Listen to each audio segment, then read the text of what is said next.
Tama, tama. Yun mga kaparak. Video mo to yung sticker number. Picture mo to.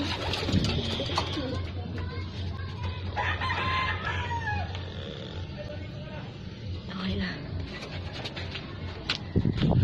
Sino? Video na. So yun mga kaparak, no, na-clock na natin si Blackcheck. Hindi lang natin alam yung result. Mamaya papakita ko sa inyo kung ano yung naging result. Much later. So yun na nga mga kalapatids, no, mga kalapatids, hindi ko na na-video yung pagdating ni Taiwan kasi hindi ko naman, wala naman talaga ako doon dahil kailangan ko na magpahinga. Dahil nga hindi ko naman pwede i-sacrifice yung health natin dahil alam niyo naman panggabi ako, hindi kaya ng katawan natin magtambay ng ganong kaaba. Pero dumating si Taiwan. Hindi totoo yan.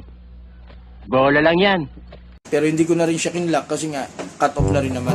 So yun na nga lang muna for today's video, no. At kung bago ka pa lang or napadaan o kung ano pa man, please lang huwag mong kalimutan mag-like, share, and subscribe.